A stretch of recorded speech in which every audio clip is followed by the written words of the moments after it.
What's up, and welcome back to another episode of The Gamer and the Noob, the weekly podcast where we talk about all things gaming from the perspective of the seasoned gamer and the novice, the noob. My name's Sam, I'm the gamer. And I'm Steph, I'm the noob. And today we are going to be talking about a classic game from my childhood that Steph has just had the chance to try for the first time, and I am definitely excited to hear what she thinks. We're talking about Mario 64. I can game with you, play when we want to. I can game with you, the gamer and the noob. I can play with you, game when we want to. I can play with you, the gamer and Okay, before we get started, I want to make sure that you like, comment, share this around. We want to try to get this podcast out to as many people as possible. We are going to be coming to you every week on Wednesdays. This is our second week in a row, so we're nailing it so far. We are on a roll. Killing it. 2 weeks in a row. Killing it. 2021 is our year. But yeah, Wednesdays on pretty much anything that plays podcasts, I'm guessing, and also on YouTube. And this week we're talking about Mario 64. Mario in general, but really Mario 64 is what we played. And really, Steph just played it. I kind of just watched. I really didn't give much hints or anything. I let her explore. Tell me a little bit about your experience with Mario 64. I mean, you say it as if you, didn't want to play. You were like, let's do life or level. It's like, no, I want to play. I did want to play. I was like, how much have you played this game? And you were like, a lot. Yeah. It's like, okay, my turn. But that just speaks to how good the game is, how timeless its gameplay is, and how strongly I feel about it. I really enjoyed it. This one I really liked. Really? Yeah. What's it called when you can move around in the world and it's kind of 3D-ish? This was my favorite one of that. I mean, that's just called like a 3D game nowadays. Back then it was like open roam or open environment or, open world. But yeah, you can run around with an analog stick. Now, we played on the 3D Classics, what was it, the Mario 35th anniversary on the Switch. So she actually didn't play with the N64 controller. But I got a surprise for her here in a minute. What?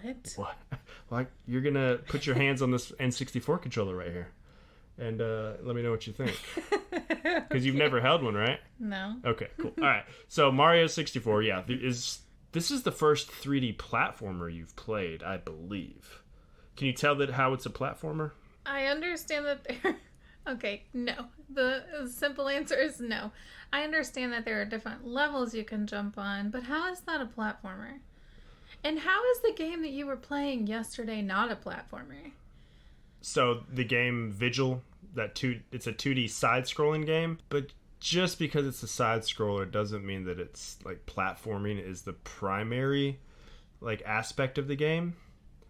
So yes, most games you jump from platform to platform, in games like that. But that doesn't necessarily mean it's a platformer. It means, that game I was playing specifically was a Metroidvania with RPG elements that had platforming elements in it as well. But you're just making up words at this point. I'm not making it up, I promise.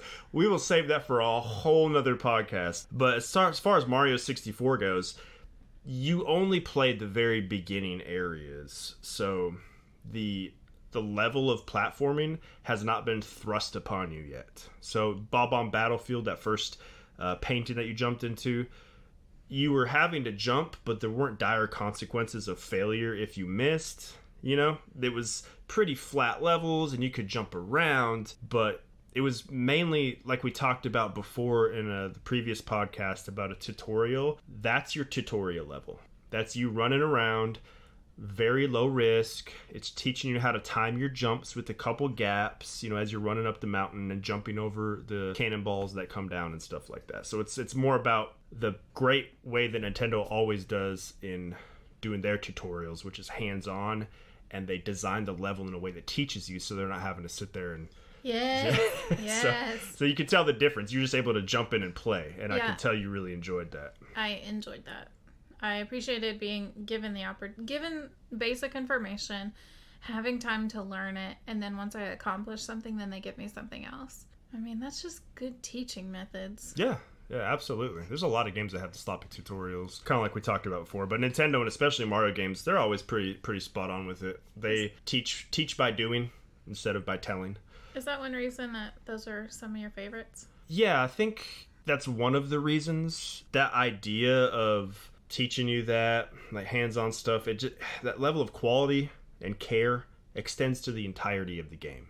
And it always has. You know, it's as you play through, and we're going to play more Mario 64, I think, from the sound of it. You know, you enjoyed playing it. By the end of it, I mean, the level of evolution and like different types of things that you get to do that challenge you and different like aspects of it and things they throw at you, you'll see how it's just growing and adding and building and building and building until the climax of it, instead of just doing the same monotonous rote stuff the entire time. So there's a lot of quality and care that goes into crafting that, especially with games like from Shigeru Miyamoto, who created Mario and Mario 64. So the only thing I have to relate that concept to would be Yoshi's Crafted World. Mm-hmm. But I do understand what you're talking about in that manner, because as you progress through the game, it does get more difficult and you're having to use all the skills they've taught you. Right. So if from my limited experience, I can draw on that to understand what you're saying. Very, very similar. Yeah, you're learning new things, then you're having to use the new things in creative and challenging ways. And there's a famous quote from Shigeru Miyamoto, and he's said, and I might butcher it, but a bad game is bad forever, but a delayed game, you know, can eventually be good, basically. Like, so they have a tendency to not put out a bad product. If the game's not ready, it's either not going to come out, period, or they're going to keep working on it until they've crafted something that they're proud of. And that's, you know, kind of something that they've always stood behind. Nowadays, games come out and they're half-baked. They're like, oh, they're fine, we'll just update it later, that kind of stuff. So, there's been they have pretty high pedigree with that kind of stuff. Definitely. I like that. So what did you like most about Mario 64? I like that this was a game with really good graphics. It was, in my opinion, it was one of the more cute games. It gave me nostalgic feelings for Yoshi's Crafted World, which I enjoyed a lot. It was easy for me to understand, like, they're giving me an objective, now I need to go do that. Although it's really intimidating for me to start and then be just told, like, go explore. Yeah. I know that I have to get to that point eventually, so today I was just trying to go for it. And you were helping me a little bit, giving me like some hints here and there that I really needed. But for the most part, I really enjoyed it. I don't know. This didn't feel as daunting as other games typically feel to me. Of it. Yes. So, okay. This is another thing that I like about a lot of Nintendo games, especially the Mario games, is that there is a simple, easy to understand, like, objective that a child could play it, but somebody who is like me, who's played a lot of games, they can find a more mastery in it. So two completely different skill levels can play the game and both enjoy it, but differently. I noticed immediately when the game started, you just ran straight for the castle. Even though I said this is a big courtyard area for you to kind of play around with and get used to it. You were like, nope. And you're just running straight towards that castle. And I'm like, wait. Let's figure it out. Let's figure the game out. Here's the thing with that is you say you can run around and explore. To me, that literally just means, like, I'm going to run around and look at the scenery. The way that you said that, I didn't realize that there were different kind of jumps, that there were different things that the triggers could do. I didn't realize that certain buttons already meant certain things. I didn't know you could do backflips. I didn't know he could crawl. I didn't know all those things until you encouraged me, like, the third time and I still wasn't doing it. And you were like, no, give me the controller. I'll show you. And even going into that one painting the first time, like, I just jumped. And then you were like, hang on, let me show you. And you do this, like, super amazing Olympic backflip into the painting. Yeah. So I see what you mean about different people get different things out of that game. Yeah, absolutely. And that's just my nature. Like, I want to tinker with it. So you hand me the controller, I'm immediately hitting buttons. I'm like, what does this do? What does this do? What does this do? And I'm experimenting. Like, what if I do this? You know, like, then once I kind of have a grasp of all that, then I'll go, like, to the challenge. So this is really funny because whenever my family first got a computer, it was a Windows 95. What? I know. It was amazing. Fancy. So fancy.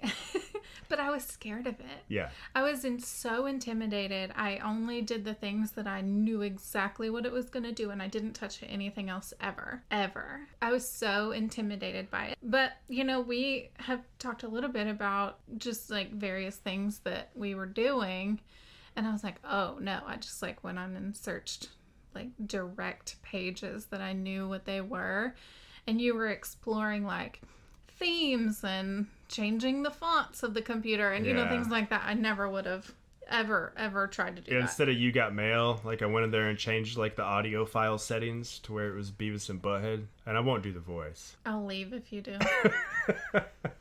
That's what a 13-year-old does. By the way, how old were you when Mario 64 came out? Came out in 1996. 9. 9 years old. And you never played one? Any of your friends have them or anything like that? Not that I know of. Okay. The only Mario I ever played, and I don't even know what the name of it was, but I didn't originally go to a daycare when I was little. It was just a woman that kept us at her home, me and my cousins and some other kids. And every now and then she would have like games that we could play if we were good. It was like the games that her son had already aged out of, and one of them was like the really early Mario. I think it was Super Mario World for the Super Nintendo. Sure. Based on like the audio cues Yeah, you she picked was up in on. Yeah, one of them. that was it. Yeah. Yeah. So that was the extent of Okay. my So, understanding. I'm gonna blow your mind with the N60. N64 is one of my favorite consoles. I have rose-colored glasses for it because of nostalgia and the time period and my age at the time. But there's some classics. Mario 64 is a game that literally changed the landscape of 3D games in general and 3D platformers. It set the standard that every other game was trying to basically copy off of from that point on when it came to like mascot platforming games. Even now, if you ask people, especially my age, a little younger, a little older, you ask them like what their favorite game of all time is, there's a high chance that if Mario's not on the top, Mario 64 is on the top, it's up there. Like it is, I mean, blew people's minds. There was the PlayStation 1, but it wasn't doing it on the level. They didn't have a stick to run in 3D worlds. You were still using the directional pad with the PlayStation 1. The graphics were not nearly as good. There were long load times. There weren't as expansive worlds that Mario 64 has. It really just was I just want to paint that picture for you, how amazing. And the fact that you said the graphics were good was kind of surprised me because they're blocky graphics, but they're simplistic too. They're a lot better than Star Fox. yeah, for sure. I'm in these arcade games and stuff, you know, that you occasionally make me play, and it's better than that. Okay. I can see where the progression is going. You showed me, you know, some of the other Mario games and stuff. So like, and I watched you play Mario Odyssey when it came out. Yeah. So like, I know what it turns into. So this to me was just kind of like the first generation of that. Yeah, and you could see it. You could see how, like, the evolution. Because I showed you, after we played Mario 64 for a bit, I showed you Mario Galaxy. And you seemed very impressed with how that looked. Yeah. And that was a Wii game from 2007 or something like that. That was, like, it's a 13-year-old game. And it still looks good. It still looks great. It still looks, yeah, it stands the test of time. And even Mario 64 to a degree. Mm-hmm. Some people who are, I guess, graphic snobs. I don't want to like alienate people, but there's some people who are like, I just, the best graphics running at 4,000 frames per second. I need that in order to be satisfied. But like, I don't. And Mario 64 to me is still, it's so simplistic, but it's vibrant and there's life in the world. And yeah, it's geometric, but it doesn't seem like squarey or anything like that. Once you're running around, you're just having fun because the controls are tight and responsive. And yeah, it's just a great game. What did you like least about it? There were some things that I got stuck on that had you not been next to me, I probably would have given up. Like what? I'm trying to think of one in particular. Like in the one that I had to find the 8 stars. Or the 8 red coins. Yeah, the 8 red coins. I would not have known to look where the last one was. I don't even know how I got to that area. You seemed just as surprised as I was to have like walked through a locked gate. Yeah, you glitch through the gate, which is weird because I don't typically see glitches occur in Mario 64, and I played that game a lot. So what was it that you didn't like? The fact that you got lost? Because that's not really a thing about the game. It's just... I am really insecure about all the things that I don't know in relation to gaming. So... Does that make you hesitant to try? Like, I noticed you're like, what do I do? Like, go talk to that pink thing. Like, what do I do? It's like, there's times where I was having to direct you what to do because you just seemed like kind of frozen. And you just kind of sit there, like, awaiting instruction instead of just running around and trying to figure it out. I'm not good at the running around and figuring it out. Getting better? I don't know, am I? I mean, do you feel I'm... No, I don't feel like I'm getting better at it. And I think it's because some of the games that you've had me try in the past have been opportunities where I either get too hesitant that I don't do anything and then I fail at the level because I didn't do something, or what was that ridiculous Final Fantasy snail thing? Oh, whenever Final Fantasy 3 or 6, I guess would be more technical. Don't hit the shell, and then I Yeah. didn't, but then the shell was the only thing that was left.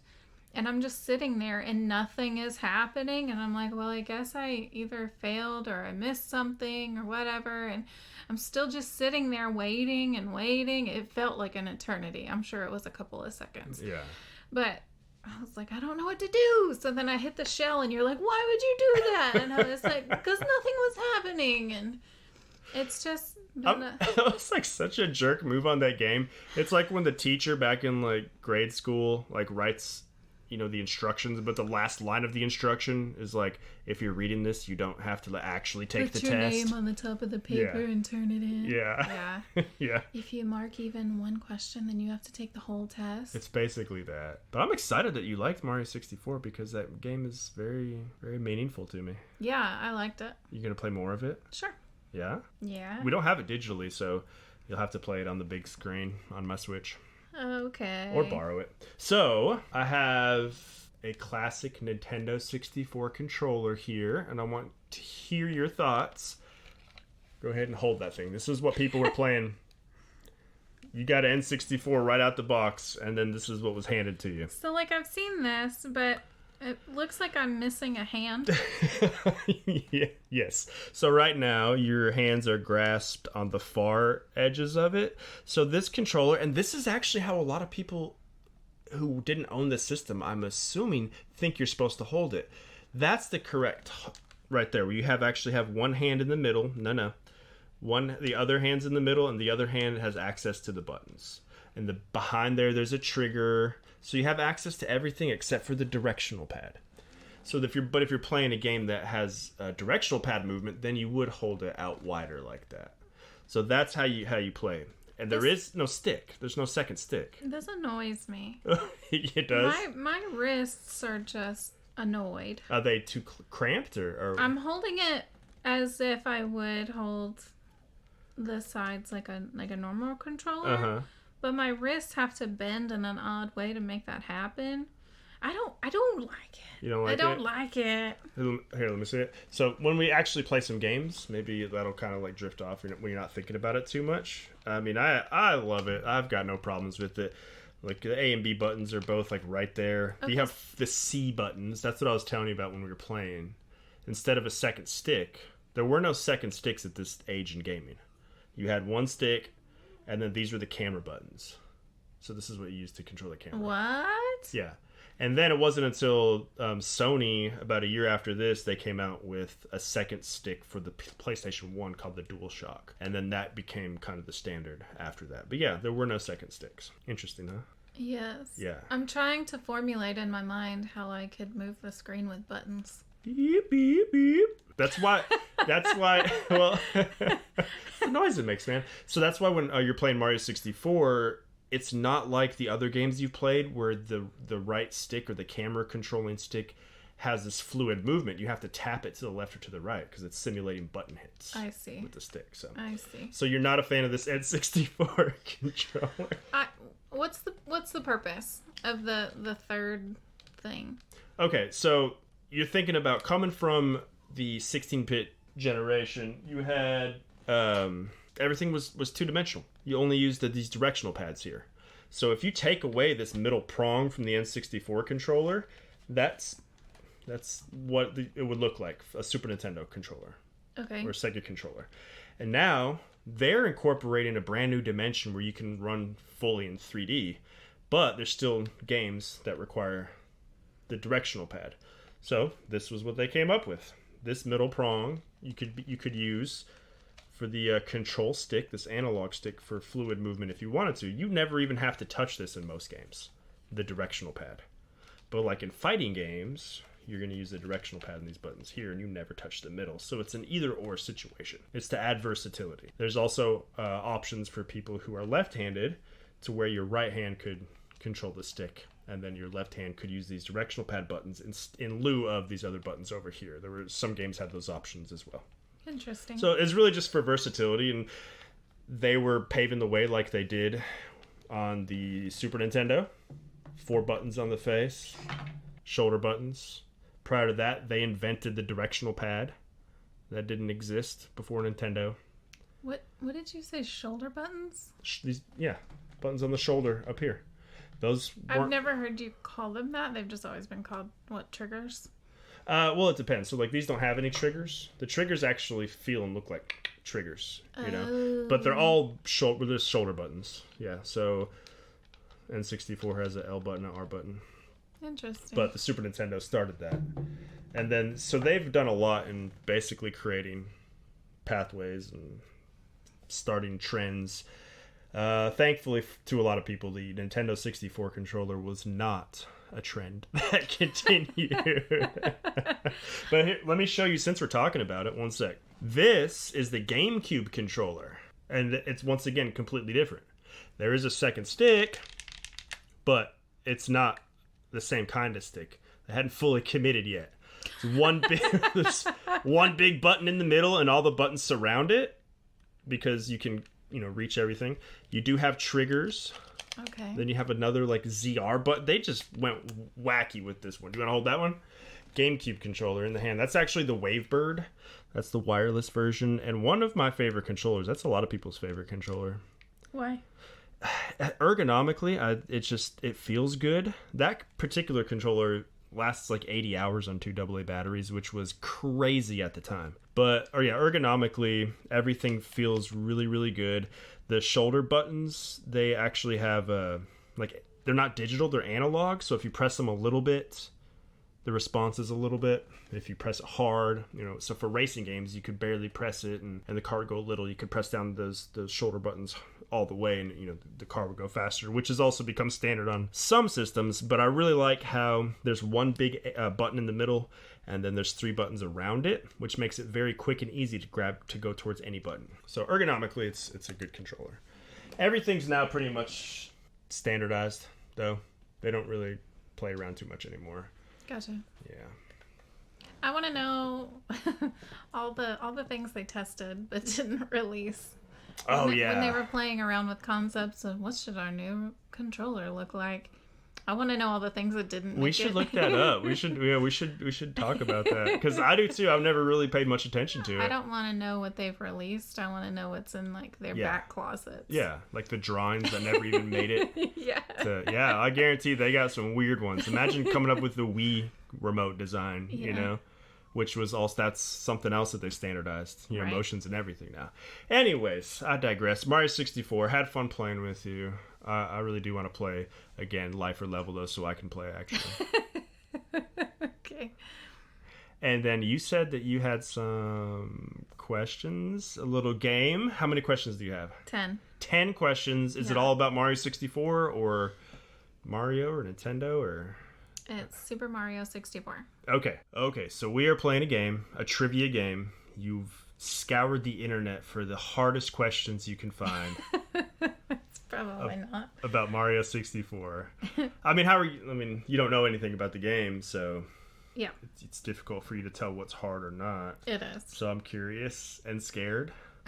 And As excited. you should be. If it's okay, so there's the actual trivia game, but I might throw in a couple just for funsies. Okay. Because they also include some extra information after each question. I gotcha. that you might be more challenged by. Okay. Okay, so I found this quiz. It's called What's in a Name? Super Mario 64 Character Names. Okay. On funtrivia.com. Okay, we will link that in the description. Yes. Okay, who created Mario? Shigeru Miyamoto. One of the many famous Nintendo characters. Yeah. He also created Donkey Kong and Zelda, Pikmin, Star Fox. Okay, go ahead. I was going to ask you that question, but you actually answered it already. Cool. What is the name of the fellow who follows Mario with a camera throughout the game? Lakitu. Yes. They used to throw what at Mario? Spiny shells. Yeah. Wow. Okay. What are those pesky enemies that are asleep in Womp's fortress? Oh, the piranha plants. Yeah. Some of them have the ability to do what? Maybe Spitfire? Mm-hmm. Yes. You know a lot of this. I like it. That's building my confidence, so let's keep asking them. How many times must Bowser be thrown into a bomb in 3. Bowser in the Sky? Oh, Bowser in the Sky? That's the last one. 3, yeah. Yeah. Upon being blown up twice, Bowser will proceed to do what? He throws a tantrum and just stomps around, and then it creates a destruction of the playfield into a star shape. Yeah. Is that what it said? It says, upon being blown up twice, Bowser will proceed to break off pieces of the arena to form the shape of a star. This makes it a little harder to hit the bombs because Mario will have to throw Bowser from a greater distance. Yeah. Which friend from Super Mario World can be found atop the castle after collecting 120 power stars? Yoshi! Aww. Yeah, but you can't ride him, though. But I know, right? There were all these, back in the day on the internet, the old, AOL 3.0 internet or whatever, and it's, all these, rumors that you could ride him if you did all these things. Yeah, once you get 120 stars, you go back out to the courtyard, and you unlock a cannon out there, and if you shoot the cannon to the top of the roof, Yoshi's just hanging out up there. What? Yeah, and then he's just like, hey, what's up? And can I ride you? No. What?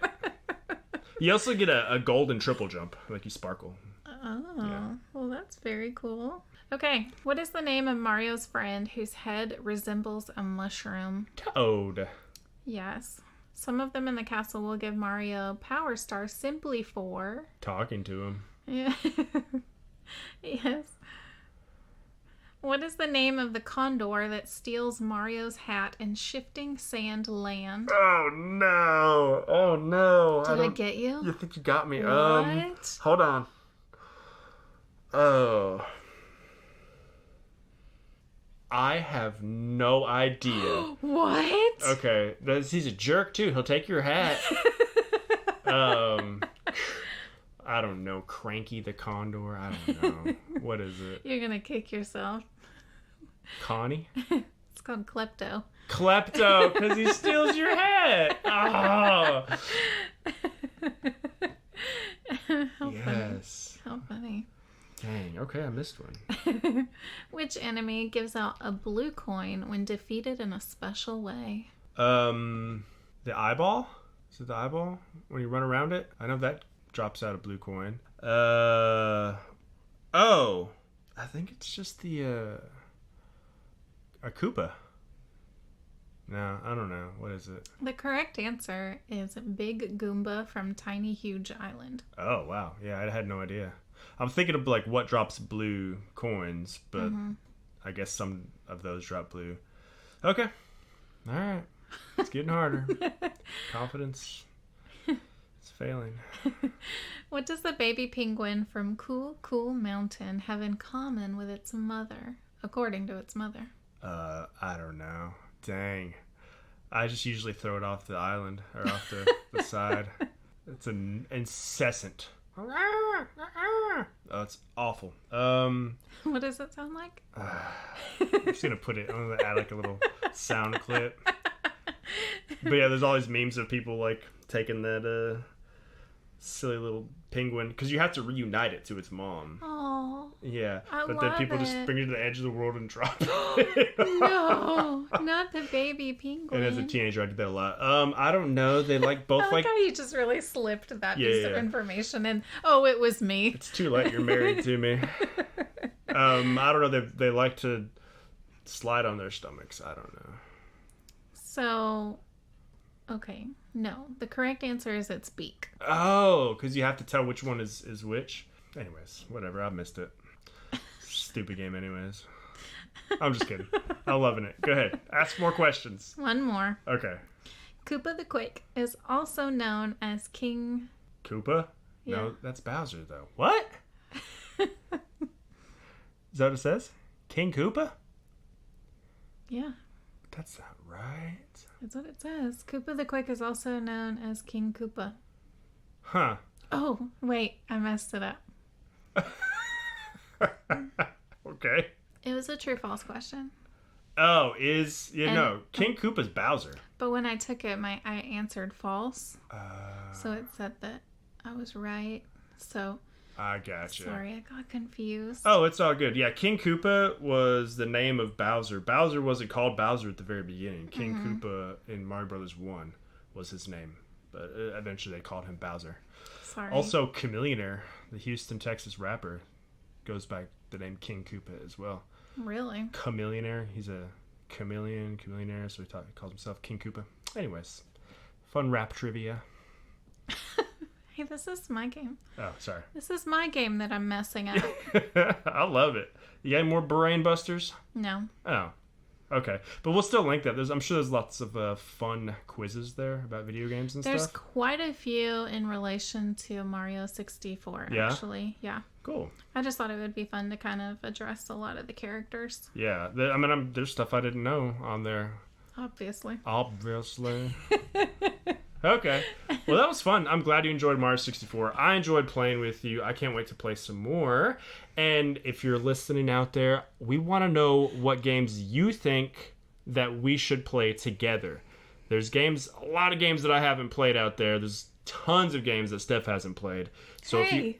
I'm getting there. So if you have any suggestions of something that we may enjoy together, or something that may be a good introduction to Steph into a genre that you love, let us know in the comments. And until next time, bye.